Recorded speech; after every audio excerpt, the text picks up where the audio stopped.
Once you get it all agitated, simply just spray it away.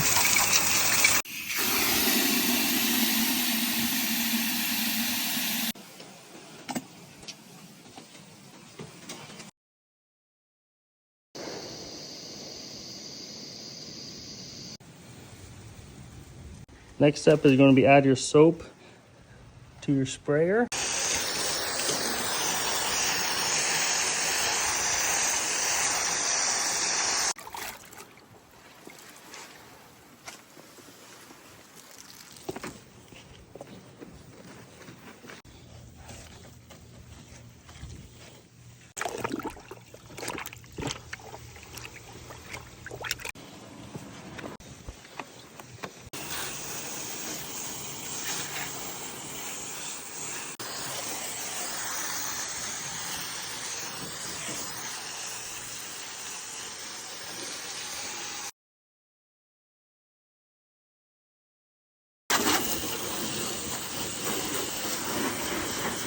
Here's my dirty water after the wash.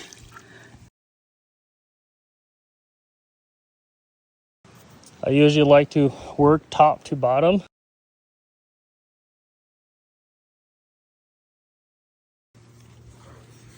Again, starting from the outside and working my way in. Make sure you get into the lugs because a lot of water likes to pool.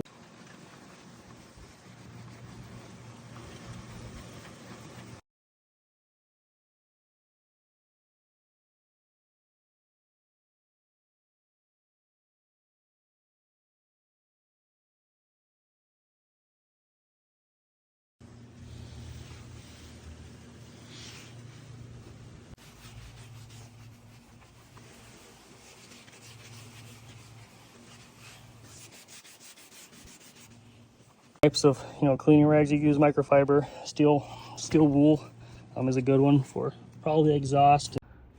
All right, go ahead and grab a little chunk of clay. Is you're going to spray a small section just like that, and grab the clay bar. Forth, you can hear it almost sounds like grit.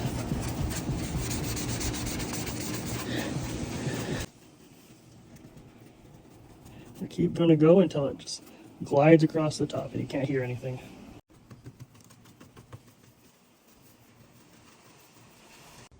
So right here I have some cut compound. It's going to be step 1, and then I have step 2 for a real nice finish once it's all done with the cut.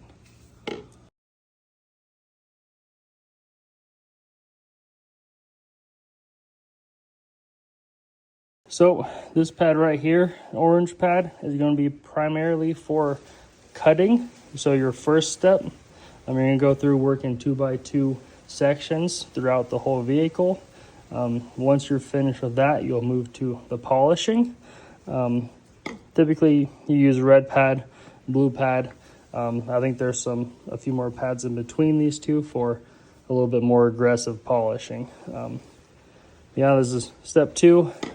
However, on this black car, I'll be going over it with this black light. It's supposed to really help the black pop. So I'll be using this blue finishing pad and work my way through the car. You're going to apply about 5 dime size drops on the pad. Now dab it kind of in the area that you'll be working in, so it's prepped.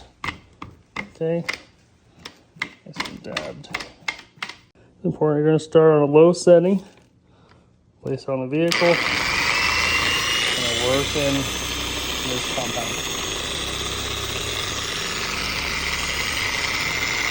Once it's all worked in, turn up.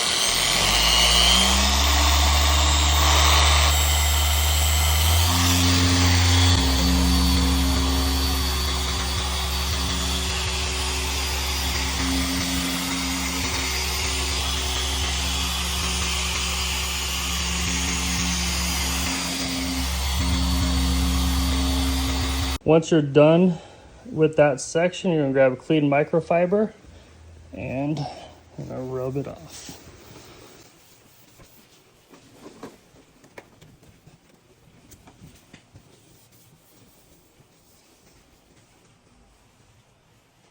once you got the excess off the spot, you're going to move on down the car to the next spot and all the way down. Okay.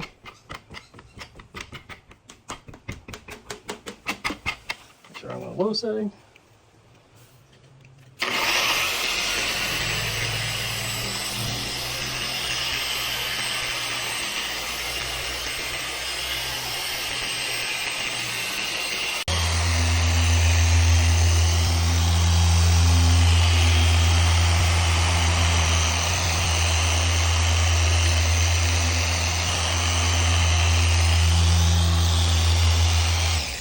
Again, wipe off the excess and move to the next spot.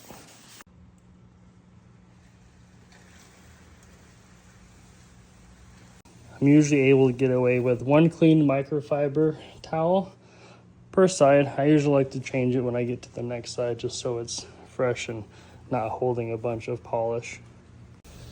The hardest part about detailing a car is just patience. You know, don't rush through it. You know, it'll take you some time.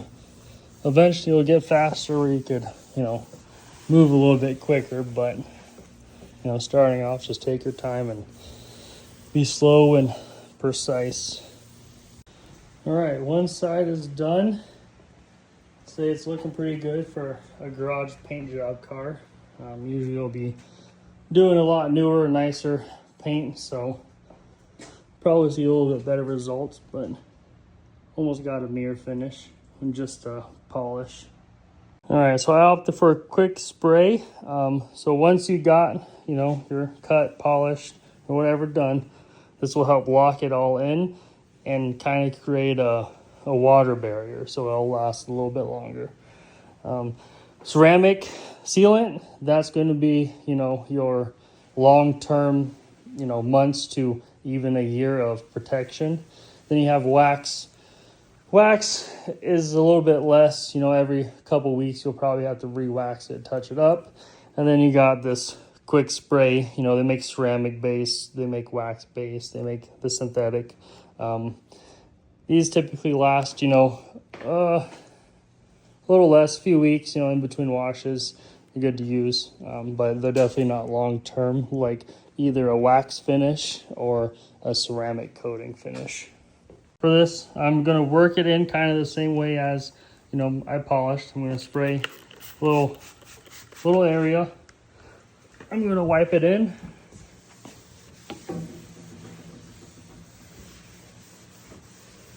In there. Get a new rag and wipe it away.